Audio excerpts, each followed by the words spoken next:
Hi all, Eid விலாகோட continuation பார்க்கலாமா? இதுதான் என்னோட பெருநாள் ட்ரெஸ். இந்த சாரீ நான் லாஸ்ட் இயரே வாங்கிட்டேன். நான் கட்டாமல் புதுசாகவே இருந்துச்சு. இங்கே வரப்போ எடுத்துகிட்டு வந்திருந்தேன்.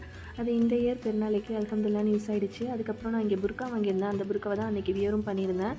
அதுக்கப்புறம் தொழுவைக்கு இங்கே நாங்கள் சீக்கிரமாக ஃபஜர் டைம்லேயே வந்தாச்சு. அப்பயுமே நல்லா ஃபுல்லாகிடுச்சு. அதுக்கப்புறம் தொழுதுட்டு அல்ஹம்துலில்லாஹ் நாங்கள் எல்லாருக்கும் நம்ம இவ்வளோ நாள் நம்ம பேசி பழகி ஒன்றா இருந்த நம்ம தமிழ் ஃபேமிலிஸ் எல்லாருக்கும் சலாம் கொடுத்துட்டு அங்கேருந்து வரப்பே நமக்கு மிஸ்ஸிங்காக இருந்துச்சு. நம்ம இதுக்கப்புறம் எப்போ பார்க்க போகிறோங்கிறதும் ப்ளஸ் நம்ம ஊரை விட்டு பிரிஞ்சிருந்தாலும் நமக்கு இங்கே இவ்வளோ ஃபேமிலிஸ் இருக்காங்க சலாம் கொடுக்கறதுக்குன்னு அந்த ஒரு ஹாப்பினஸும் இருந்துச்சு. அதுக்கப்புறம் பள்ளியில் எல்லாருமே அந்தந்த கல்ச்சரில் அவங்களுக்கு ஏற்ற மாரி ஈதுக்காக ரெடி ஆகிட்டு வந்திருக்கிறதுலாம் பார்க்குறப்ப சூப்பராக இருந்துச்சு.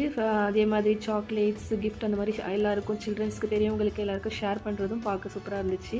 அதுக்கப்புறம் அங்கேருந்து கிளம்பி வீட்டுக்கு வந்ததுக்கப்புறம் பிரேக்ஃபாஸ்ட்டுக்கு எல்லோரையும் இன்வைட் பண்ணியிருக்கோம்ல, அதுக்குள்ளே வேலையை பரபரப்பாக பார்க்க ஆரம்பிச்சிட்டேன். என் ஹஸ்பண்டோட ஃப்ரெண்ட்ஸ் பிரதர்ஸ் அவங்க எல்லாரையுமே பிரேக்ஃபாஸ்ட்டுக்கு இன்வைட் பண்ணியிருந்தோம். அப்படியே எல்லோரும் தொழுதுட்டு ஒவ்வொருத்தவங்களாக வர ஆரம்பிச்சிட்டாங்க. எல்லோரும் வந்ததுக்கப்புறம் அப்படியே ஒன்று ஒன்றா பிரேக்ஃபாஸ்ட்டு செஞ்சது எல்லாத்தையும் ரீஹீட் பண்ணி அதுக்கப்புறம் மீதியெல்லாம் பாதி ப்ரிப்ரேஷன் பண்ணியிருக்க எல்லாத்தையும் கம்ப்ளீட் பண்ணி அப்படியே பிரேக்ஃபாஸ்ட் அரேஞ்ச் பண்ண ஆரம்பித்தாச்சு.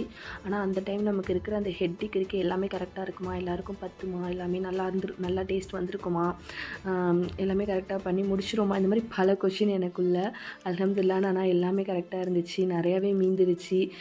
எல்லாம் அல்ஹம்துலில்லாஹ்னு சாப்பிட்டாங்க. எல்லாமே நல்லா இருக்குன்னு சொன்னாங்க. அதெல்லாம் கேட்குறப்ப நமக்கு ஹாப்பியாக இருந்துச்சு. நம்ம இங்கே ஊரை விட்டு பிரிஞ்சிருந்தாலும் நம்மளுக்குன்னு இங்கே இவ்வளோ சொந்தங்கள் இருக்காங்க, அவங்களுக்கு நம்ம ஷேர் பண்ணிக்கிறோன்னு அதை நினைக்கிறப்ப நான் ரொம்பவே ஹாப்பியாக இருந்துச்சு. அப்புறம் என் ஹஸ்பண்டோட கசினுக்கு அவங்களால வர முடியல, அதனால நாங்கள் ஃபுட்டு பேக் பண்ணி கொடுத்தாச்சு. அதுக்குள்ளே பேக் பண்ணிகிட்டு இருந்தேன். அதுக்கப்புறம் நைபர்ஸ்க்கு ஷேர் பண்ணலான்னு எனக்கு ஒரு தாட் இருந்துச்சு. அதனால அவங்களுக்கு எல்லாமே ஷேர் பண்ணி அதை எல்லாத்தையும் நான் அரேஞ்ச் பண்ணிகிட்டு இருந்தேன். அது எல்லாத்தையும் நம்ம செஞ்சதை விட அதை அரேஞ்ச் பண்ணுறப்ப எல்லாமே வச்சுட்டோமான்னு நான் செக் பண்ணிக்கிட்டே இருந்தேன். அதுதான் நீங்கள் இந்த வீடியோ கிளிப்பில் பார்க்குறீங்க. இதெல்லாம் செய்கிறதுக்குள்ளே கிச்சன் ஒரு வழி ஆகிடுச்சு. அந்த மெஸ்ஸியான கிச்சன் கிளிப்பை நான் அப்படியே ஆட் பண்ணியிருக்கேன், நீங்களே பாருங்கள். இதை பார்க்குறப்ப நமக்கு இன்னுமே எப்படா இதை க்ளீன் பண்ணுறதுங்கிற மாதிரி தான் இருந்துச்சு. ஆனால் உண்மையாகவே என் ஹஸ்பண்டுக்கு ரொம்பவே தேங்க் பண்ணணும். அவங்க இல்லைன்னா கண்டிப்பாக இல்லாட்டி இதெல்லாம் செஞ்சிருக்க முடியாது. நிறையாவே ஹெல்ப் பண்ணாங்க. அல்ஹம்துலில்லாஹ் எல்லோரும் அல்ஹம்துலில்லாஹ் பிரேக்ஃபாஸ்ட் நல்லபடியாக சாப்பிட்டு முடிச்சுட்டு கொஞ்சம் நேரம் டைம் ஸ்பெண்ட் பண்ணிவிட்டு ரெஸ்ட் எடுக்கணும்னு எல்லோரும் கிளம்பிட்டாங்க. அதுக்கப்புறம் நாங்களும் கொஞ்சம் அரேஞ்ச் பண்ணிவிட்டு தூக்கம் இல்லைன்னு சொல்லிட்டு நாங்களும் ஃபுல்லாக தூங்கி எந்திரிச்சாச்சு. பேருனா அப்படி தான் போச்சு. நெக்ஸ்ட் டே தான் வெளியெல்லாம் போயிருந்தோம். அதை நெக்ஸ்ட் வீடியோவில் பார்க்கலாம். See you.